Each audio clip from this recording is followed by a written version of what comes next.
Assalamualaikum dan salam sejahtera. Saya merupakan ahli farmasi dari Hospital Sungai Buloh. Saya ingin menerangkan tentang ubat Apixaban. Apixaban ialah sejenis ubat oral antikoagulan yang juga dikenali sebagai ubat cair darah. Ia boleh mencegah darah yang beku daripada membesar atau mengelakkan pembekuan darah berlaku secara berterusan pada darah yang sudah beku, sementara darah beku ini dicairkan secara semula jadi di dalam badan. Ia tidak boleh mencairkan darah beku yang sedia ada di dalam badan, tetapi ia mengurangkan risiko pembekuan. Apixaban diberikan untuk mencegah serangan angin ahmar atau stroke yang disebabkan oleh degupan jantung yang tidak teratur. Selain itu, ia juga digunakan untuk rawatan darah beku di anggota kaki. Apixaban juga digunakan untuk rawatan darah beku di paru-paru. Apabila anda ambil ubat Apixaban, anda perlu menjalani ujian darah bagi memastikan hati dan buah pinggang berfungsi dengan keadaan baik. Sila pastikan anda hadir ke temujanji di klinik yang telah ditetapkan oleh doktor. Ubat ini ada dua jenis kekuatan, iaitu 2.5mg dan juga 5mg. Dos anda akan ditentukan oleh doktor yang merawat anda. Sekiranya anda ada degupan jantung yang tidak teratur, dos yang sering digunakan ialah 5mg atau 2.5mg 2 kali sehari. Sila tanya doktor anda tentang dos yang perlu anda ambil. Untuk rawatan darah beku di anggota kaki atau paru-paru, anda perlukan Apixaban yang kekuatannya ialah 5mg. Anda perlu makan 2 biji 2 kali sehari selama 1 minggu, kemudian 1 biji 2 kali sehari untuk minggu-minggu yang seterusnya.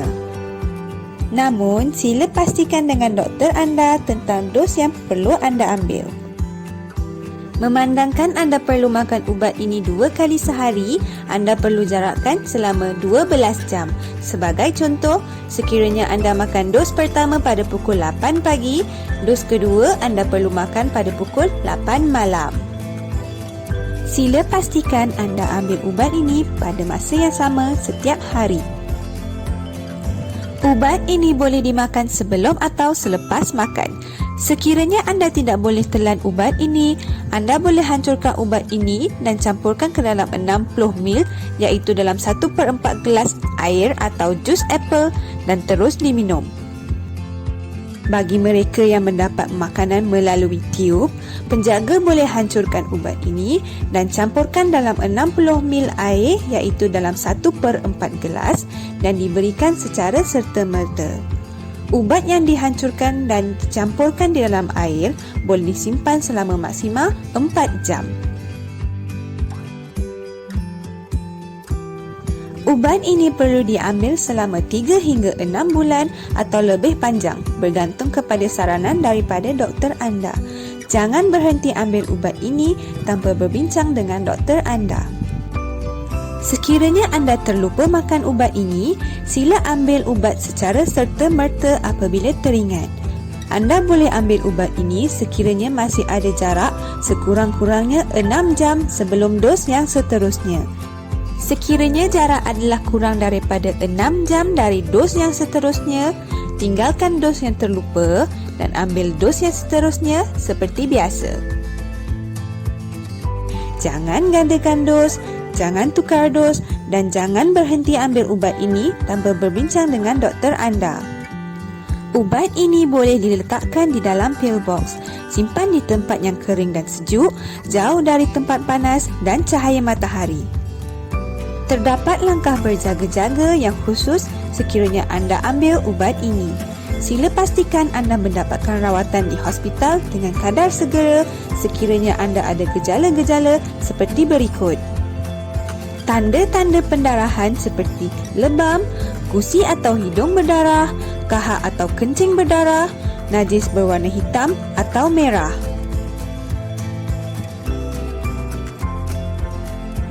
Tanda-tanda kerosakan buah pinggang seperti kenaikan berat badan secara mendadak, kaki bengkak, loya dan muntah, gatal pada kulit.